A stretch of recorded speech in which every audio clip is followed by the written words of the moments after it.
Hi, this is Kevin. Welcome to my tutorial on how to get the EZU tutorial started on macOS. So I've created two videos, one for Windows 10, one for macOS. If you're using Windows 10, you're in the wrong place. Please stop the video and go find the right one. Okay, what are we going to do here?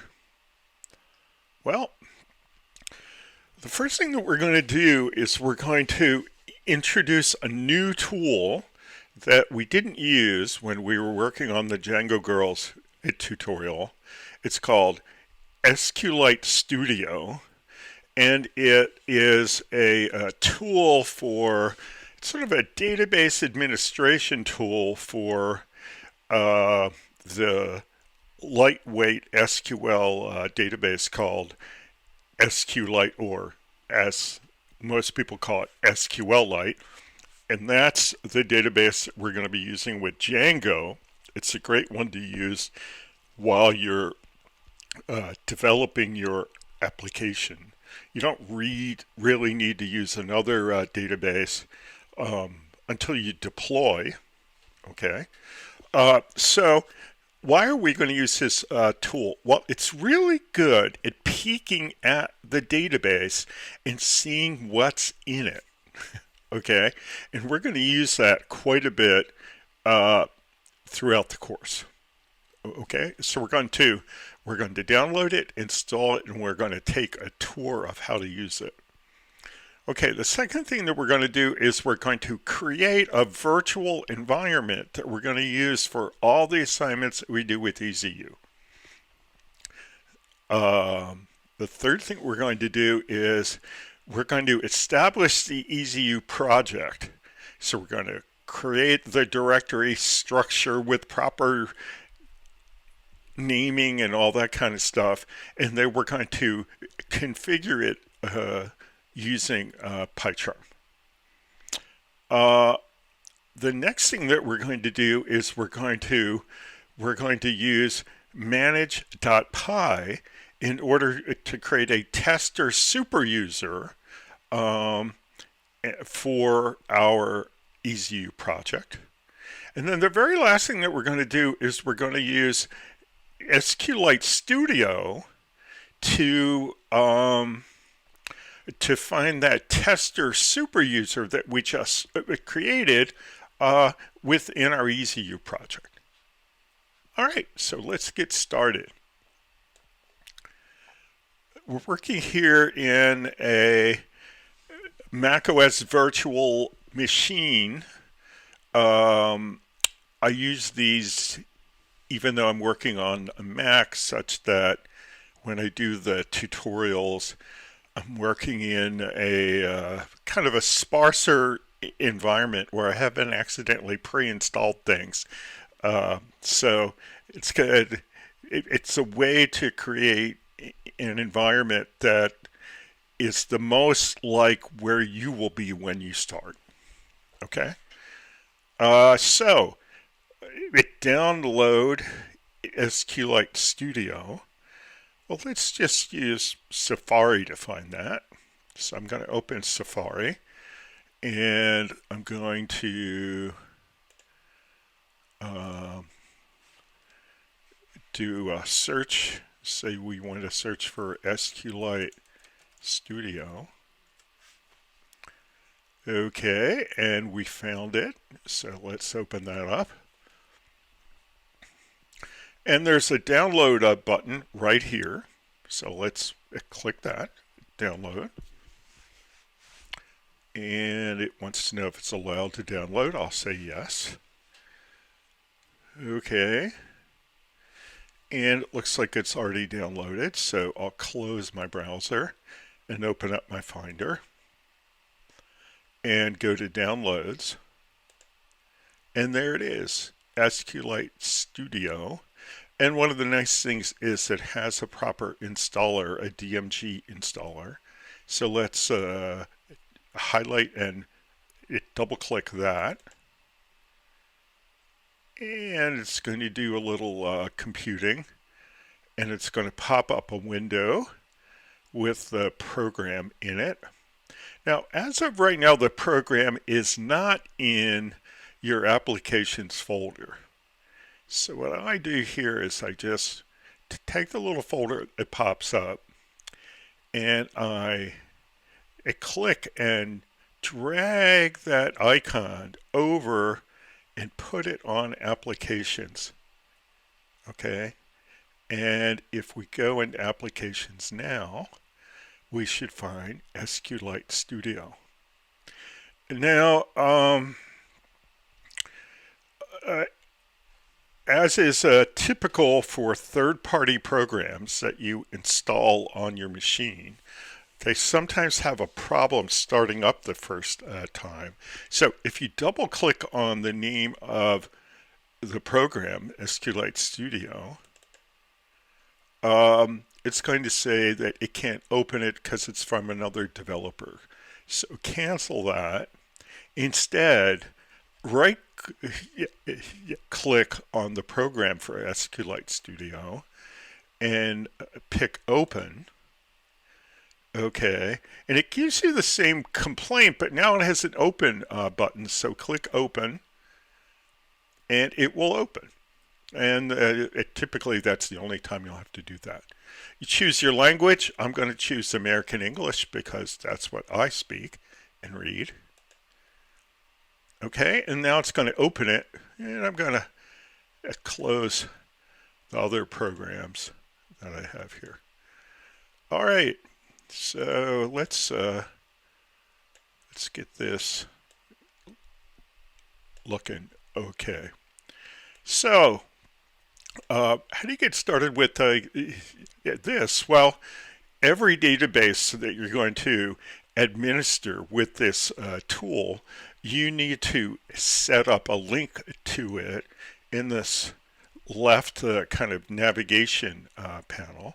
So I'm going to right-click in that panel, click Database, and then choose Add a Database. Okay, and now I'm going to navigate to the DB file, the database file for the Django Girls project that I did. Okay, so where's mine? Well, I just want to peek in the Finder. Mine, the Django Girls project that I did is in my documents. No, it's not. It's in. It's under my user ID, and then I have a folder for projects for Django course. Okay, and then I have a folder for trainer Kevin Django Girls tutorial, and I open that, and then there's the file I'm looking for, db.sqlite3. Okay, so that's what I want. Okay, so let's just down here where you have to select the file, go click on the folder icon and do the same thing. So I'm going to go to Users, Kevin Trainer, okay, Projects for Django course, Trainer Kevin, blah, blah, blah. Okay, and now you can see the file, db.sqlite3. Highlight that, click Open. Okay, now we've selected the file. It's good to give it a name here. So, because we're going to connect to the Django Girls database. Later on in this video, we're going to connect to the EZU database. And then as you begin to work on your final project, you're going to want to connect to your final project database. And you don't want them all called the same thing. So I'm going to call this one Django Girls, can't type here, Girls, capital DB. Okay, and there's a little button down here for test connection, so let's do that. Got a green check, that's good. Now click the OK button, and you'll see that I have Django Girls DB. So how do I open it in the tool? I give it a double click. Okay. And you can see a list of tables. And one of the things that's sort of interesting about tables in a Django environment that we didn't see explicitly before we really looked at the relational database as it's kind of out in the operating system here, is that the tables have a prefix to the name of the table as we see it in like our models.py. So in Django Girls, we created a table called post in the blog app. And so the name of the table, the name of the physical table is prefixed with the name of the app. So instead of just being called post, it's called blog_post. So let's double click on that. Okay. And there are tabs along the top here. Now, I don't know what that tab was supposed to be. I think it's a structure, but it's not really showing up here. So this shows the structure of the database, and here are the columns that are on the table. And if you click data, for some reason the highlighted one is not readable here. I don't know why. If you click data, now you can see the data. So here are all of my posts right here. Pretty neat. So you can see the ID, that's the primary key, the title, the text, the date created, the date published, and the author ID. Now, what was the author ID?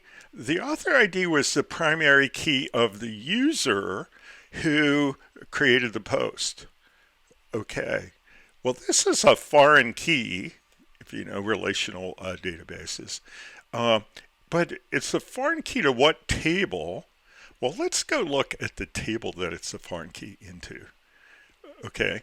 It turns out that the auth application has a bunch of tables, and this is the one that holds user information. So there is a table called auth user.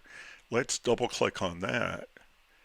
Uh-oh, I did not successfully do that. So let's come over here, select that, double click. Okay, so now here's auth the user, and we're seeing the structure. Okay, and again, the highlighted tab up here is not readable. I don't know if they intended that or not, but that's what I'm getting on macOS Big Sur here in February 2021. Now let's click the tab for data. Here's data. And here's my user. So this tester that I created for my Django Girls project is there, and there's a password that's already encrypted, and when I last logged in, am I a super user? One that says true. What's my username? All that kind of stuff. Okay, so that's good. So I'm going to close that, and there's a lot of other things that we could take a look at, but I'm just going to stop here. Okay, so I'm going to close the database. I'm going to close Sqlite Studio, and let's see where we are and what I said we were going to do. So we were going to introduce this tool, and with this tool, we'll be peeking into the database all along the time that we're developing EZU, and you'll be able to do the same thing with your final project, and I think you'll find it helpful. So next thing that we need to do is we need to create a virtual environment or a virtual env for EZU. Okay. So how we're going to do that? Well, we're going to do that with Anaconda Navigator, which I already have installed. So let's open that.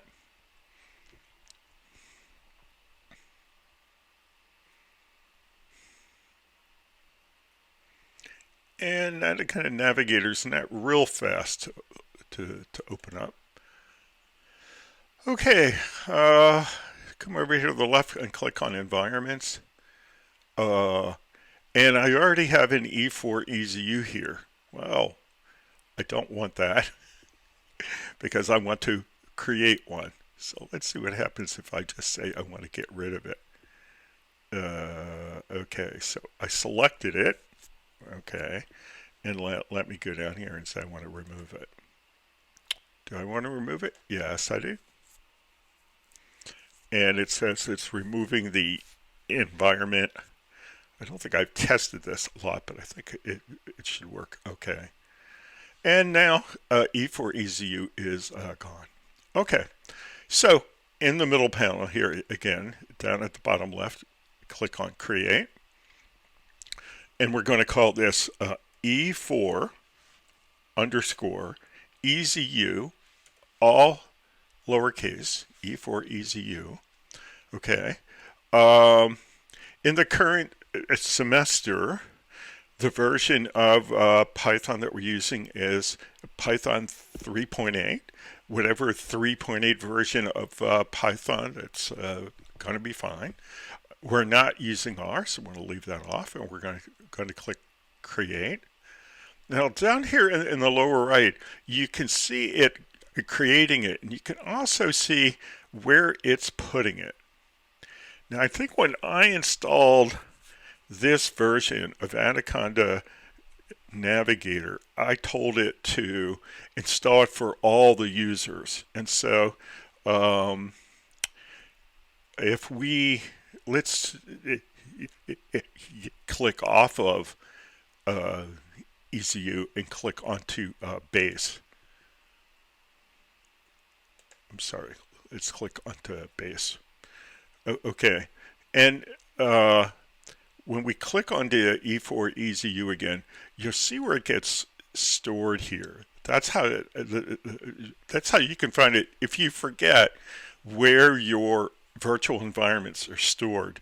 The trick is now to look at this little window down on the right hand side, and then click on the virtual end that you want to find, and then you'll see the directory, and you can see that mine is in opt Anaconda 3, which means that I installed Anaconda for all users. If you installed it for just you, it's probably under your user ID and then opt Anaconda 3. Okay, so that's how you find it. So what do we have? Well, we've got Python 3.8.5. That's great. That's what we're looking for. Do we have Django? No, we don't. Okay. How do we install Django? Well, it's best installed at the command line. So we're going to go over to the name of the virtual environment, and if you click on the triangle icon and pick Open Terminal, and it opens the terminal. And it's a little bit hard to read the type, so I'm just going to say Shift Command plus a couple times to get the type a little bigger. Okay, that way you guys will be able to read it too. And you can see that I'm in my E4 EZU virtual environment already. So let's look at what the packages are that are currently installed in this virtual environment. We can do this by typing conda space list. We see the packages, and again we do see Python 3.8.5, but we don't see any Django. Okay, so now let's use pip to install Django. So we'll type in pip, P-I-P, space install space, then Django with a capital D, Django, and then tilde equal sign. So that kind of means about equal to, and we're going to say 3.1. And you'll remember when we use tilde equal 3.1, it's going to find the latest 3.1 release and give us that. So press enter. And how long it'll take to install will depend on a lot of things: how fast your machine is, how fast your connection is, how slow the repository is, all kinds of things. Okay, so it looks like we got Django 3.1.6. That's going to be fine. All right. Now, let's just do a conda list again, conda space list, and we'll see that we do have Django now 3.1.6. That's perfect. Okay, now how do we get out of here? Well, we say exit. Okay, and then we close the window. And we have another window. I don't always know why that happens. So here we're done with the creation of E4 EZU. You should remember that even though we've already installed Django, because of the way this Anaconda navigator works, when you're in the navigator, when you're in the graphical part, even though we have installed Django at the command line, you still can't see it in here. We know it's there because we did the conda list and it worked fine. So it is there, but it won't be in the list that you can see in this right-hand panel in the navigator. Okay, so now we're done with Anaconda Navigator. Okay. And what have we done? Okay, so we have created a virtual end for EZU. Now we need to establish the EZU project, and we're going to do that at the command line. Now, why are we going to do it at the command line? Well, we're going to do it at the command line because if we create a Django project in Pycharm at this particular time, February of 2021, it gives us a broken project. And why exactly that's true, I don't know. I hope they fix it soon. So we're going to create the project at the command line, and then we're going to go configure it using Pycharm. So let's go do that. So let's open a terminal, okay? And if you don't already have a terminal icon in your dock, you're going to have to search for it by going to the Launchpad and to Other and click on Terminal. Okay, so now we've got a terminal. Let's make that a little bigger. And again, I'm going to use the Shift Command plus to get the type a little bigger. Now, if you look over on the left-hand side, you can see that it has already activated the base virtual env from Anaconda. That's good. So the Anaconda environment is active, but we're going to want to use our own Anaconda env to create the project. So let's do this. Let's type conda env, env list, and now I meant conda env list, And here we go. And let's see, we do have E4 EZU. So we're going to activate it. Conda activate E4 underscore EZU. Okay, and you can see over here we're using E4 EZU. Okay. Now we have to find our way to the directory where we want to keep our project. Okay, so let's just look where I was keeping mine before. Okay, so I'm going to open this up. Now, mine are being kept under Kevin Trainer, and then I've got a folder, Projects for Django course. So that's where I want to get. I'm going to want to get in here. So I've got the project that I use for Django Girls, and when I'm done, I want to have another folder in here for EZU. Okay, so how do I get to this projects for a Django course directory or any other directory that I want to get to on the command line? Well, right now, I think I'm in the top level directory for my username. My username here is Kevin Trainer. And so if I want to see the files in there, I type ls. That'll give me a list of the directory. And I can see that one of the directories in there is Projects for Django course. So I'm going to change to that. So I'm going to do a cd and then Projects for Django course. Okay, now I'm going to do an ls to see what's in there. And yeah, that's what's there. Okay, so before we create the directory structure for EZU, I want to create a practice Django project and go explore it a bit. Okay, and I'm just going to call mine Waldo. Okay, so here's how I'm going to do it.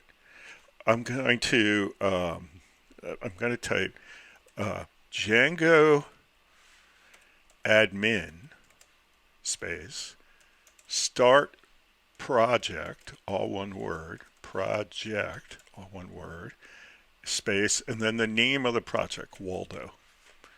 Enter. Okay, and that came back. So let's do an ls to see if it's there. And there it is, Waldo. Okay, now, if I were more of a command line person, I would go explore the directory structure with you here at the command line. But I prefer to use the Finder. So let's go take the Finder and let's go find the directory for Waldo. So it's under Projects for Django course, and here's Waldo. So the outer shell project, the outer shell directory is called Waldo. Okay, and when we go inside, here's what's going to be surprising. The subdirectory that holds settings.py isn't going to be called my site. It's going to be called the same thing as the outer one. It's called Waldo. So I'm going to open this up, and you can see that settings.py is right here. Okay, and this is probably a little bit easier to see if I go to, I pick the view here is look at it as a list. So I'm going to back up here, and I'm going to look at this one as a list too. Look at it as a list. So here we can see under Waldo, I've got, no, I'm sorry, I'm in the wrong one. So when I go even higher, I should turn the model list, but I forget how to do that.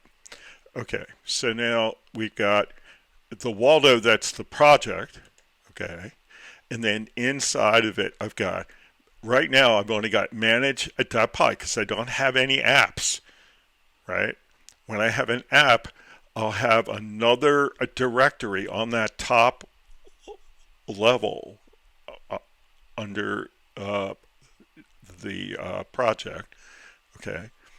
And this inner directory that holds, I tend to call these metadata. That's an exaggeration, but it holds our settings.py, and it holds the URLs.py for the whole project. And here is where we find out that when we were doing the Django Girls tutorial exercises, we followed their instructions as closely as we could and still use our tools. And it turned out that they didn't want to deal with the ambiguity of having the folder for the project and then the inside folder that holds the settings in the whiskey.py and the top level URLs.py. They didn't want to deal with the ambiguity of those having the same name. Okay. Despite the fact that that's the way people do it in Django. Okay. So as a crutch, they had us call that my site. And they told us the commands to type in at the command line to make that happen. Okay. So in that project, the project directory and then this inner directory did not have the same name. So now we're going to create projects like other people do in the Django world. So ours are going to have the same name. Okay, so we've done it for a practice directory. Let's create a real project. Okay, so I'm just going to get rid of this, and I'm going to hide this for a minute. Okay, and I'm still in the projects for the Django course directory, so I ought to be able to create another one. So let's type in Django-admin space start project. And now you want to have the official name for your EZU project. So that's going to be your surname underscore your given name underscore EZU. That's it. 3 letters, EZU. And it's all going to be in lowercase. So for me, mine's going to be called trainer underscore Kevin underscore EZU. All lowercase. Okay? And enter. And if I do an ls to see the directories, I can see now that I have a trainer, Kevin, EZU. That looks good. Now I'm going to reopen that Finder, okay? And you can see I do have a trainer, Kevin, EZU. So let's look at what's under that. And you can see it generated, the manage.py application for that project. It creates a custom one for every Django project. And now we're going to open up the sub directory of the same name, and here's my settings.py. Okay, so it looks like it's all created fine. Now we're ready to configure. Okay, so the creation of the project directory structure is the only thing that we're doing out in the command line, and we're only doing it there now because the feature of creating a new Django project that works inside of Pycharm as of February the 12th, 2021 is now broken. Hopefully they'll fix it soon. Okay, so we did it at the command line as a workaround. So I'm closing my Finder. I'm going to type exit in my terminal and close that. Okay, and now I'm ready to do the configuration in Pycharm. So open Pycharm.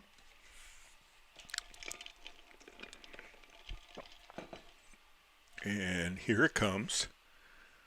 All right, so I'm going to click on the open button, and I'm going to find a way. I'm at my user ID, Kevin Trainer, now Projects for Django course, and here it is, Trainer Kevin EZU. Highlight that and pick and click the open button.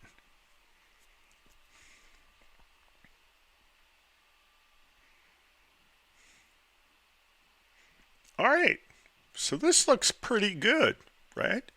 So you can see I've got I've got the folder at the top for Trainer Kevin EZU. I have a subfolder with the same name that holds settings.py. I guess I'm going to call this, the metadata folder. That's probably a bad name for it, but that's what I'm going to call it, and that's fine. All right, so let's check if how much of this is properly configured. Okay, so let's go up to the menu, click on Pycharm, Preferences. Okay, that looks good. Now go down to the project grouping and open that. Click on the Python interpreter. And yeah, it's using Python 2.7. So we're going to need to point it to the Python in our virtual environment. So let's go see if that's available. It's probably not available in the dropdown. Let's look. Well, I do have an E4 EZU here. I could pick this. If I pick this, I would be done. So you've got the Django here and all this kind of stuff. Suppose we click this and we couldn't find it. Okay, I think that might happen to you. Okay, well, let's go over here, go out to the right, click on the gear, say you want to add a virtual environment to the project. So it says add Python interpreter. Okay, and over on the left side, pick Conda environment, and then in the middle, pick the radio button for existing environment. Okay, and then under interpreter, look at the drop down. There's nothing here. Okay, so go over a little farther, click the dot dot dot. Okay, and what it's doing right now is it's showing me it's showing me the connection to a virtual environment, but I can tell from the name of up here that this is the wrong one. This is E for Django Girls tutorial. So what I'm going to do is I'm going to go up here and I'm going to find the right one. But let's suppose that when I clicked on this, I just went to the file system. I wasn't on any of the virtual environments.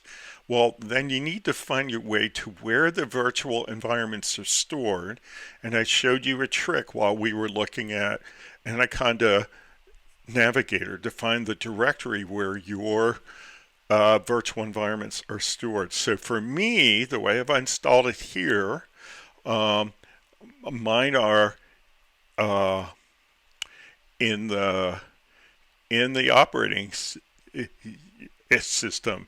It's not under my own user ID. It's under the opt folder. So I go to opt, I open that, and I find, and then I go to Anaconda 3. That's the only thing there. Okay, and now I go to envs. That's where the environments are. And I've got two of them, E for Django Girls tutorial and E for EZU. So it's open E for EZU. And now I need to open bin.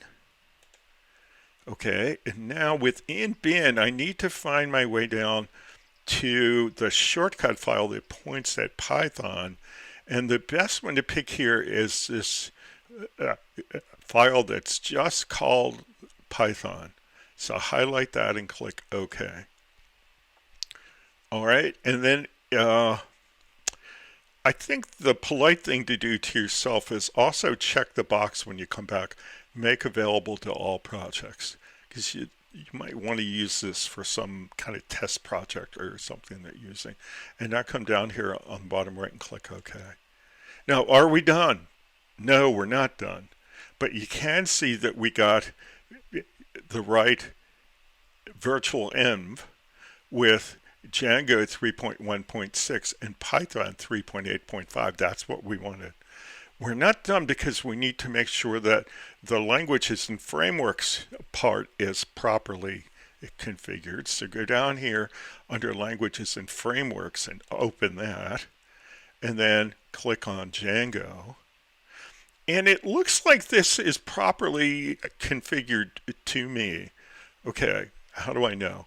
Well, the checkbox for enable Django support has to be checked. If I uncheck it, all this stuff is not hooked up. It turns to light gray. So that has to be checked. And then this Django project root has to point to your outer directory, the directory for your project. Mine does, but if it didn't, I would have to click on the folder and go find it, right? And then the settings is pointing to the inner directory, that kind of metadata directory, which has the same name as the project directory. And then within it to settings.py. And again, if it wasn't currently pointing to it, then you'd have to go hunt for it. And then the other thing you want to make sure is configured is the manage script is pointing to manage.py within your project, and that is immediately under the project directory itself, and that's where we're pointing here. But of course, if we weren't, we'd need to click the folder and pick the right one. So that's properly, it was properly configured when we came in, but I just wanted to make sure in case yours was not. Let's see what the settings are. Come down here to the bottom right and click on OK. And so now we should be all right. Okay, so how do we test that we properly configured it? Well, we should be able to run the manage.py console window tool. So let's go up to the menu and click on Tools. And it should be highlighting Run Manage.py task. Okay, if it's not highlighting this, then you probably didn't do the prior configuration the right way. Okay, especially the second part where we picked the directories that configure Pycharm to find the different parts of your Django project.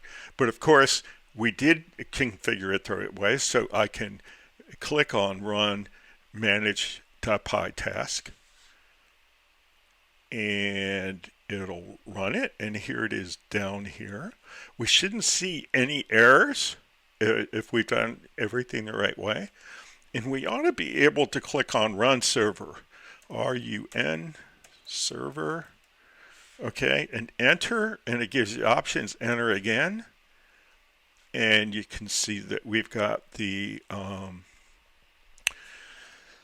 you can see we have the link to open the browser, and now we're going to open the browser, and you can see we've got the test page for Django. So now we're definitely properly configured. That's good. All right. Okay. Now, when we've got this, I want to point out that the server that we're running here is more properly called the Django Development Server. When you eventually deploy into production, you're going to run it on another server. But the Django Development Server is a really fast, really easy to start up kind of function of the manage.py program, right? Okay, so that's running. How do you stop it? Again, it tells you to stop it with a Control C. You can try that all day here. It does not work. The way to stop it is the red square stop button on the left side, and that will stop it. Okay? Now, here's the thing that happens reasonably often, and I just want to practice it with you so you'll know how to get rid of that problem. Let's say you start the development server, run server, okay, and that's running, all right, and you say, yeah, okay, that's fine, all right, you forget to stop the server. This isn't a problem that happens on Windows these days, but it happens on the Mac all the time. So let's say we're going to take a lunch break, and we go, oh, okay, let's close Pycharm. All right, so we go off, we have our lunch break, we're happy, and we come back, and we say, oh, okay, let's go back to working on our project. So we fire this up, and we get a list of things to pick, and the last thing we ran was trainer Kevin EZU, so we pick that, and it starts. Okay, well that looks good. We go, oh yeah, we want to do some more testing, so we go up to tools, and we want to run the manage.py task, and okay, that's running okay. Okay, we want to run the server, so we type in run server, enter, and it says error, that port is already in use. Oh, we forgot to turn it off the last time. Again, this doesn't seem to be happening in the Windows environment right now, but it happens in the Mac one. So I probably showed you this in another tutorial, but important to put it here too. What we want to run is this thing called the activity monitor. Okay, and I put a shortcut to it out here in the dock, but if we wanted to find it, again, we would go back to this Launchpad, and we're in Other here, so we would go to, let's try this again, Launchpad, Other, Activity Monitor, and you get a list of all the processes that are running, and our development server is running under Python 3.8 right now, and that's what it's called. It's called Python 3.8. So you highlight it and then go up to the top and click on the X, and that will close it. Say we want to quit.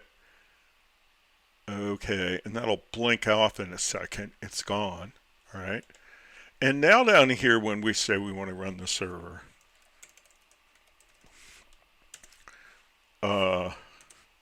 we're fine.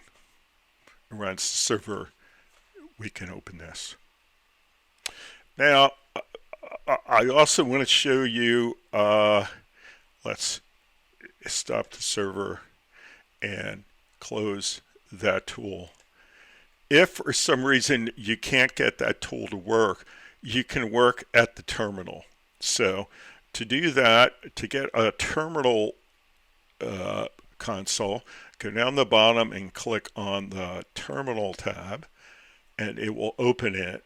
And as you can see, it has activated the E4 EZU virtual environment, and it has put us in the directory for the project, Okay, so if we did an ls, you'd see the rest of our project here.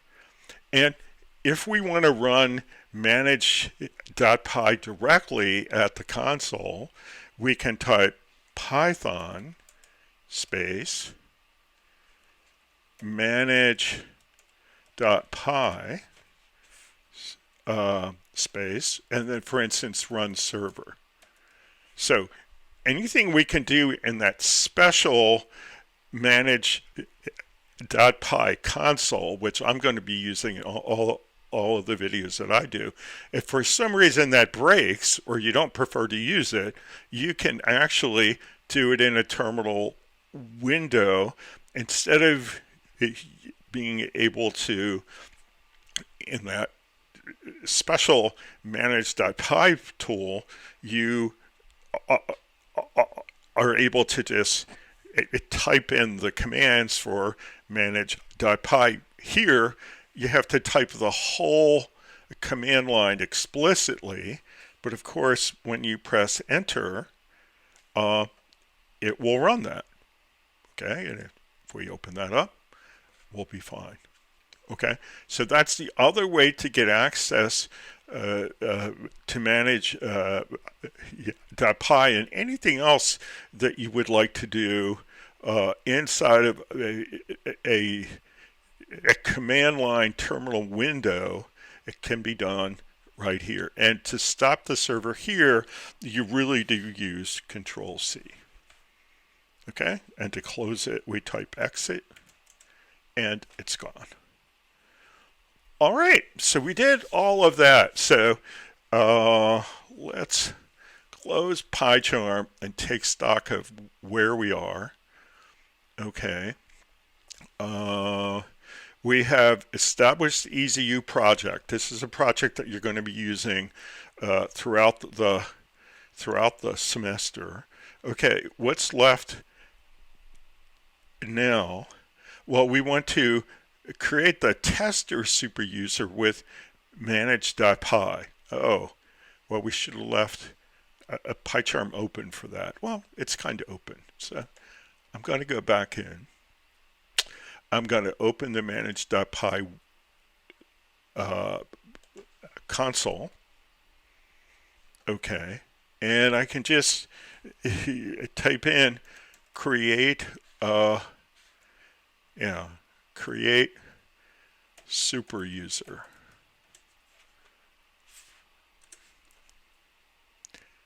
And it says no such table auth user. What's the problem? The problem is that we haven't set up our database at all yet. Okay, so we can type in a couple of more commands and get that started. So the first manage.py command that we want to type in is make migrations. Okay, enter. Okay, and then migrate. Enter. Okay, and so now it's applied all the things from the data model. It's actually put them out into the database. You can see that we now have our DB SQLite 3 file that holds the database. So now when we go to create the super user, it has a database to put the super user into. So let's do create super user. Okay, and it says okay. Username, okay, we want ours to be tester. Enter. Email address, I'm just going to press enter. The password, which is going to be left paren, secret, and all lowercase, right paren. Okay, and then again, we have to repeat it. Left paren, secret, lowercase, right paren. It says, do we want to bypass? Oh, it complains, and this is so funny. Clearly the word tester and the word secret is not similar to the username and the password are not similar. I think it's really complaining that we have a password that includes the word secret. Okay, but the error message is kind of inappropriate. In any case, it's trying to tell us we have an insecure password. For our purposes, that's just what we want. We want the one that's easy to remember. It's insecure. It's only for the purposes of this course and for our testing on our own machine, and it's going to be fine. So I'm going to enter, I'm going to type in Y, enter. Okay, and it says I now have a super user. That's great. Okay, so I'm going to close this. And now I'm going to go look for the super user. Well, how am I going to find them? You'll remember that we've got Sqlite Studio. And one thing I can see that I've got Sqlite Studio down in my dock. Okay, but you might not. In any case, if you don't, go back to Applications, find Sqlite Studio, double click it to start it. Okay, and while you're thinking of it, right click on it down in the dock and go to Options, Keep in Dock. So now you're always going to have that icon down here.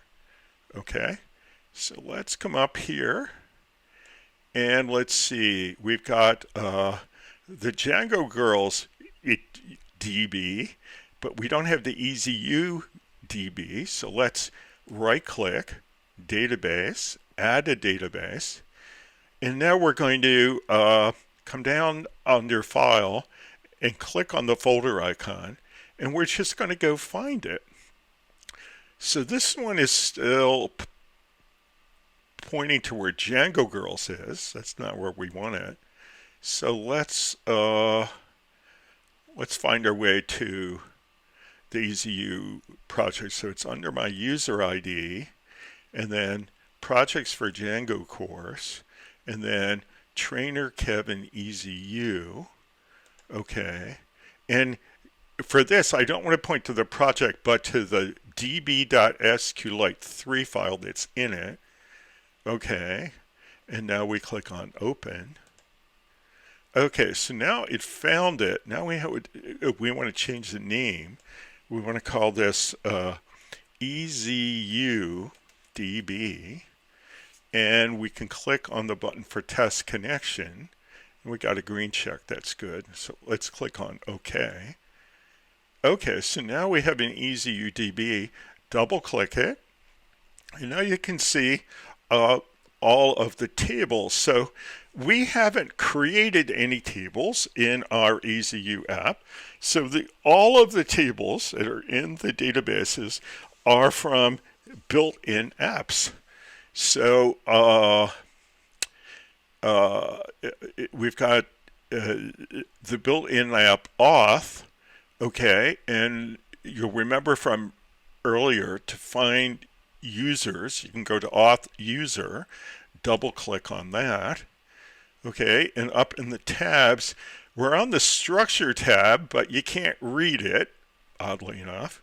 So click on the data tab, and here we go. So let's come over, and here's the tester user on this database. Okay, so when we go and do the model assignment, when we get done, we've done all the parts. There will be a bunch of tables in here that are part of our app, but we haven't had to do that yet. So that's it. So let's close Sqlite Studio and this, and then let's just take final stock. We've done it all. We learned about Sqlite Studio. We created a virtual env for EZU. We created the EZU project structure and we configured it with Pycharm. We created a tester super user, and now we went into Sqlite Studio and we're actually able to look at the users table and find the row for tester, and that's how we know for sure that we created that user in that Django project. And that is it. We're done. You're ready to begin the real work. So I'm going to say bye until next time. Bye bye.